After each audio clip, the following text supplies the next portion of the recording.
Good evening. Welcome to this event of the Opportunity Zones Meetup. My name is Carl Dakin, and we'll be talking tonight about innovation housing. The program is presented by the Capital Innovation and Technology Institute. Our sponsor for tonight's program is the Colorado Center for Innovation in Community Capital. So workforce housing is reaching a crisis with a shortfall of over 7 million households within the United States. When we talk about workforce housing, we're referring to housing that usually is for people in lower income, but still who have working, paying jobs. And we're looking at the challenge of, can they own their own home? Do they have a roof over their head? Is this a place where a person is willing to live, wants to live, that makes them available to the workforce, to the employers within the local community, to fill the jobs that are in that particular community. So the workforce housing problem, as bad as it is worse in rural communities across America. What we have found is that in these communities, the annual median income is lower than the national average. So in the United States, as depicted in this slide, the average household income is $63,000. And when we do the computation of how much rent would be appropriate for a person who's making this type of income to pay, the general formula is 28% of the income, pre-tax income, can be devoted or allocated to payment of rents and still leave the person with enough money to pay the groceries, buy gas, pay other ordinary expenses, and put some money into savings. However, as you look at the annual median income for these communities within the state of Colorado, you can see that they start lower than the national average, and correspondingly, in each of these communities, the amount of rent that they can afford to pay within this framework gets lower, lower, and lower. So in Montrose, Colorado, on the western slope, we're looking at annual median income of $56,000, but even as we get into urban areas like Colorado Springs and Aurora, it falls into the lower 50s. We get out to the plains, eastern plains of Colorado, of Brush and Lyman. From 51, it falls down to $39,000. And even in the city of Pueblo, we're looking as low as $35,000 as the annual household income, where they can afford to pay $817 a month without cutting into all the other things that they may need to pay for. And then when we get to Alamosa and similar communities across Colorado, it falls even further down, as low as $26,000 a year. And again, if we were talking about we need housing for people with low incomes, this is the target market that we're talking about with tonight's presentation. So the government has programs called affordable housing. Typically the way this works is a developer goes to the city and asks for permission from that city or government agency to build more houses.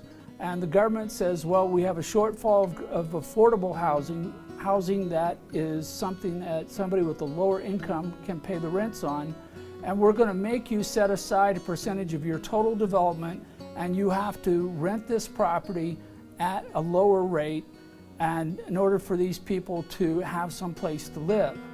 The problem has been that the price of land and housing has been going up faster than the increase in wages of the people who need this housing. And it has reached a point where the formulas which have been crafted for new market tax credits, low income housing credits, and other types of things simply don't work anymore. The builder cannot drop a price low enough in order to set the rents where they need to be and without losing money on that portion of the project. And if the workforce housing component causes the losses to be too great, the entire project is no longer commercially feasible. So we're at an impasse in those communities where there's a greater and greater delta between wages and the cost of land.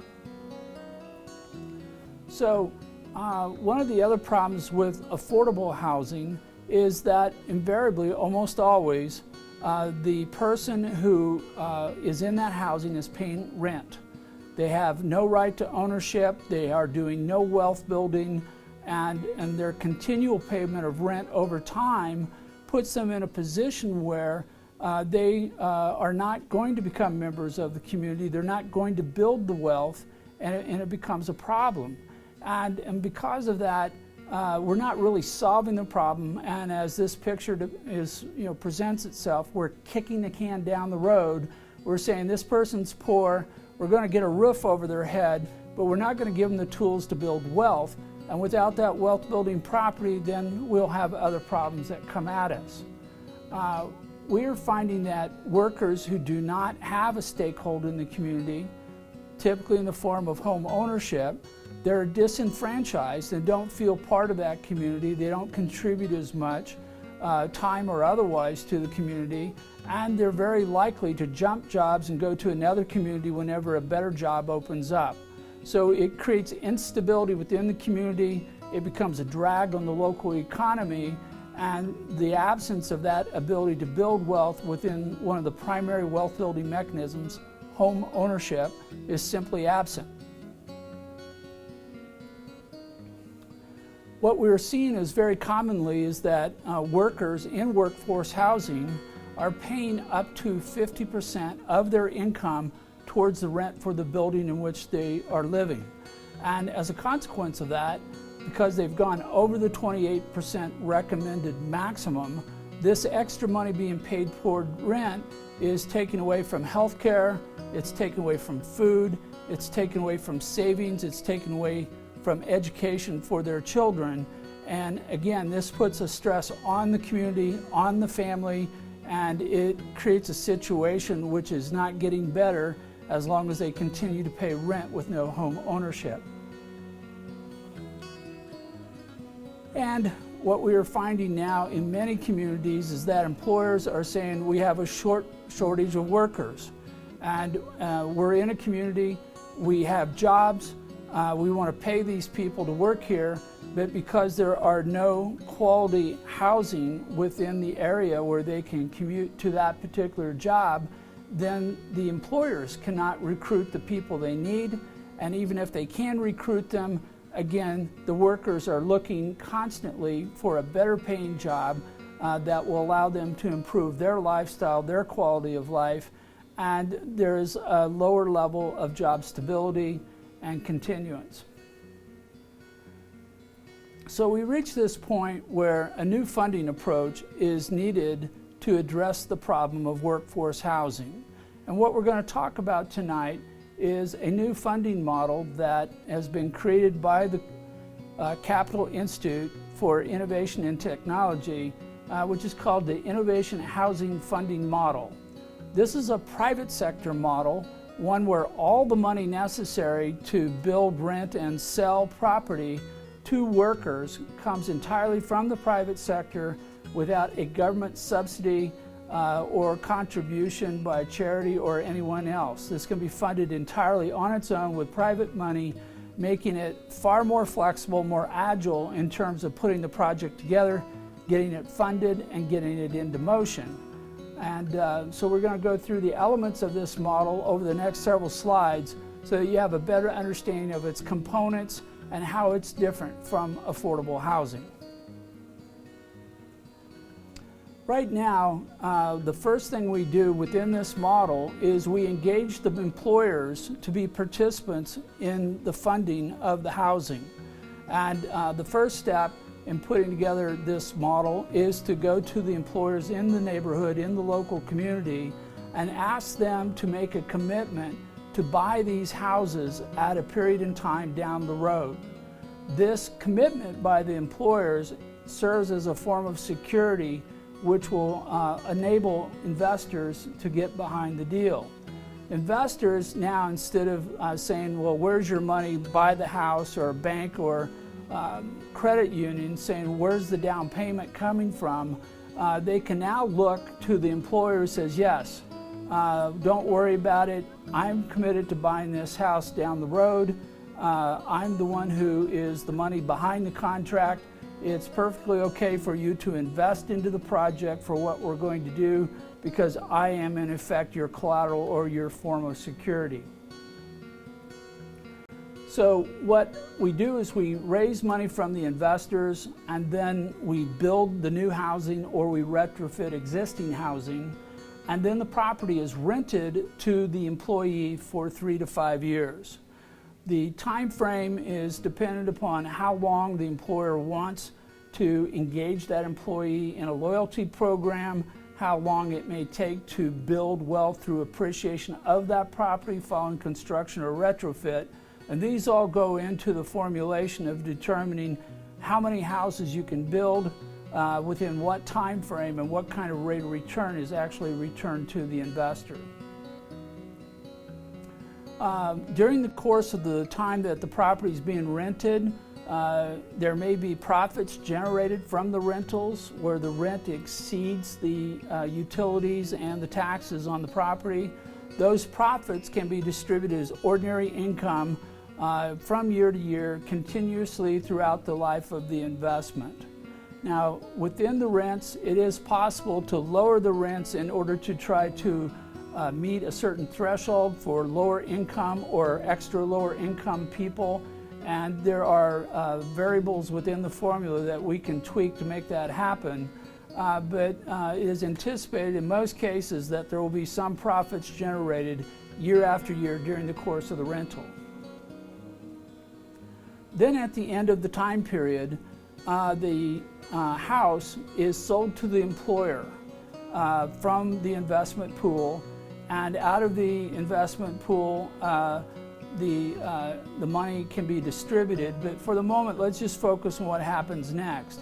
We're only asking the employer to pay 90% of the market value. So the employer is getting a 10% discount from the then market value at time of sale. And with that discount, then the employer is able to turn around and buy the house, help the employee,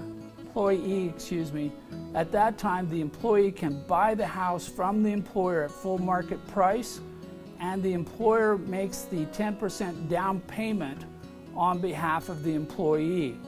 So not only has the employee had the benefit of this house over a period of time at rates that are equal to or below market, but in addition, they have been building wealth during the number of years in which they've been a tenant in that building, and they're realizing that when the employer makes a down payment on their behalf, which enables them to buy the house with standard mortgage financing. At the point in which we have now sold the house to the employer who has resold it to the employee, the project is complete. We now have money that can be distributed to the investors for having carried the cost of this project from inception until point of sale. And in that time period, you may experience different rates of return as an investor. Our target rate, and the one that we try to achieve as a minimum, is a 7% annualized rate of return. And in an opportunity zone investment, this will push the net return up to about a 9 to 9.5% rate. It is quite possible that if we can qualify for different types of tax credits or other incentives or get other things involved, that the overall rate will climb another 1, 2, or 3 points. But for the moment, this is not what we call a great rate of return. We call it a good rate of return. And this is going to be something where certain investors will be interested in this because of their desire to create workforce housing to help their community, or to basically enable them as employers to recruit people to their place. So at this point, we've completed the cycle. We've now come up with a new funding model with employer participation, which achieves a lot of key elements which stand as barriers to workers buying houses and building wealth while working in a community. We have the funding to do the land acquisition, reconstruction, and rental. We have the actual rental at below market rates for a period of time. And then we have the down payment made by the employer without any cash in the deal. They make that down payment out of the closing cost, so they have this entire project, they have participated with no money in the game, and they have benefited their employees while also benefiting their community. In summary of tonight's presentation on innovation housing, let's talk about the key elements of this. One is that this is a new privately funded model that will result in new quality workforce housing. It will serve to incentivize workers to stay with the employer with the prospect of gaining the ownership of a house and the wealth associated with that. It serves to provide renting during a period of time at or below market rates, which are affordable to the worker, and it allows the worker to build wealth by gaining the value of the down payment within 3 to 5 years after starting the program. The employer makes the down payment, which overcomes a common objection or problem that most workers have a hard time saving the money to get to this point, and so the savings demand is limited or restricted because the employer is making that payment on their behalf. From the investor standpoint, they're getting a good rate of return, not a great rate of return, but something that is better than other things with a relatively low risk associated with this, because the property is rented throughout the term and the employer is standing ready to buy the property under a contract that will be exercised at the point at which the property is sold. The overall impact of this is to improve the economic health of the local community by building wealth, creating stability within the community, and assuring that there is sufficient workforce housing for all the employers who need that within their community. Thank you.